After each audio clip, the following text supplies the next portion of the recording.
Hello, everyone. This is Mike from Dimensional Walking. And today, the title of this episode is Alien Beings, White Crosses, and Children of the Circle. So, there, I lived in Georgia for, probably 16 years or so.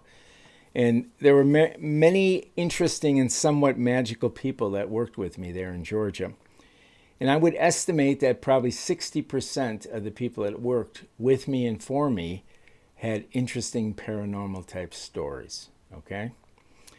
And this probably was the highest percentage because I lived all over the country. It was probably the highest percentage of paranormal UFO, cryptid type stories that I received among people I worked with or they worked for me. So for some reason, there's a lot of activity going on that corner of the country, the southeastern part of the United States. So it's a region that has an interesting kind of a cultural mix. I mean, there's a lot of different cultures there, but there was one of really interest, and a lot of these people that I had talked to that had these paranormal type stories, they were kind of a combination of Celtic and Cherokee or Celtic and Native American heritage. Okay, and so I did a study, my own study, in which I went up and down the Appalachian Mountains and around Atlanta and around Charlotte and talked to different people about paranormal type experiences, UFOs, etc. And one of the things I found out is this interesting relationship, and I'm not going to go into it now because I've written about it and I've done a video on it, but I will reference a couple things to you. In April 28th, 2007, I did did my first dip in the water on my Truth Seeker Forum website.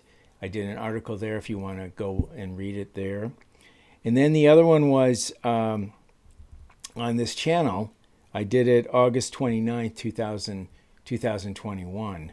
And the name of that was Celtic/Native American and the Paranormal. So if you want to have some more information about this cultural, ethnic mixing of those two cultures, those would be good reference points. Okay? So one of the people that I worked with, she was actually my assistant. She was a sweet, I call her sweet young woman. Her name was April, and she was very bright. She was very energetic, and I was very happy to have her as my assistant because she really did a wonderful job at her job. So, anyways, but she had some really interesting things that were going on with her. She was from West Virginia, and she was a Irish Celtic Cherokee. Okay, now that was the group I was just talking about. And she told me about a curious thing that happened to her. In fact, I think it happened more than once when she was driving from Atlanta back to West Virginia to see her family. She would see, going back, and you go through the Appalachian Mountains to get there, of course, she would see floating white crosses in the hills. Okay? And this was despite she didn't consider herself a religious person at all. But when she saw them, it gave her great peace and comfort. And she said it seemed to help solve the problems of her life. So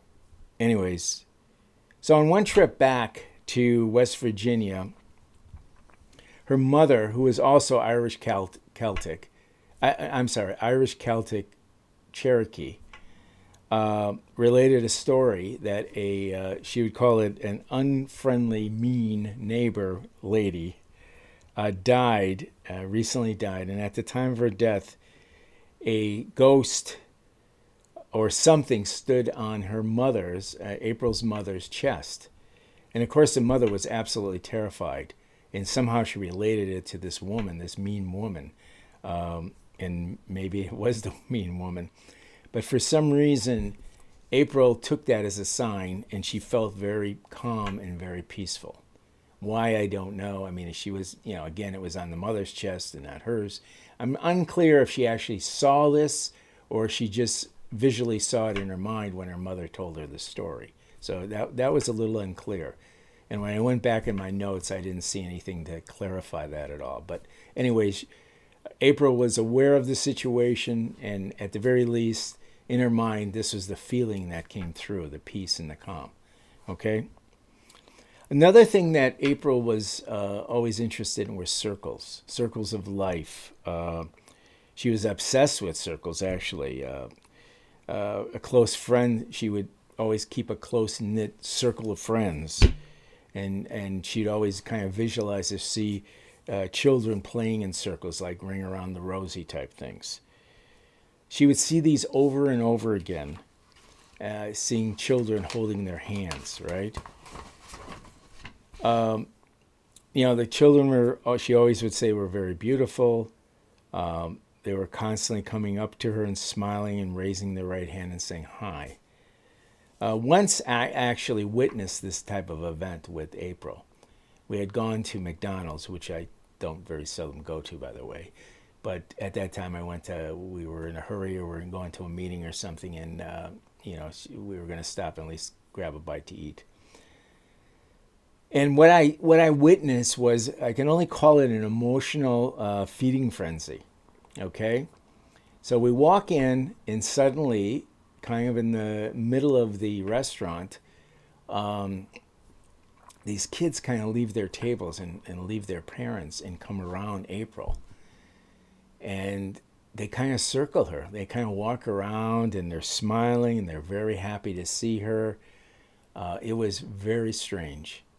And there was even a baby. I think it was like I can only guess it was like 6 months old or something, but obviously the baby didn't come over, but the mother came over and joined these older children and kind of circled her, and they were just, it was strange. It was very strange. I don't even tell you how strange it was, and this was many years ago, and I remember it just like it happened yesterday. And, I always thought, well, these were maybe April was a indigo child, and maybe these were just also indigo children that were reconnecting again or something. I really couldn't tell you what it was, but both the children were super happy, and she was super happy, so I guess I was super happy about the whole thing. It was quite a thing to really witness. So, like I said, it seemed like there was some kind of connection with these children to April. Now, here's the interesting thing. April could not have her own children, okay? And it was kind of a mystery why not. I mean, she did finally get out of the doctor that she apparently didn't have any more eggs left in her, or minimum amount. So anyway, she couldn't have children, and she was only 26 years old, okay? So that was pretty strange. Now, April occasionally would talk about alien abduction scenarios that she potentially had in the past. Now, I tried to press her on that later on after I witnessed this episode in a McDonald's. I kind of pressed her because she kept on saying, Jesus, I feel like there's some kind of connection to these children, etc.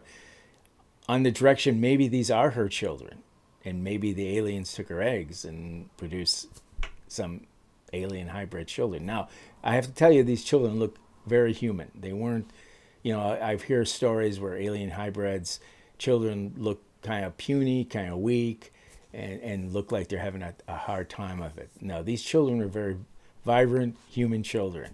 So I'm not sure, how that all plays in together. But anyways, she didn't want to talk about it, and that was fine. I normally don't press anything like that. I'll ask a question, and if it seems like a person is uninterested in going in that direction, I just let it go. So anyways, so that's kind of the April story. I just want to relate that to you. So basically my time of 15, 16 years in Georgia was rich and full of interesting life stories. I want to say that. So let me see what else we got here.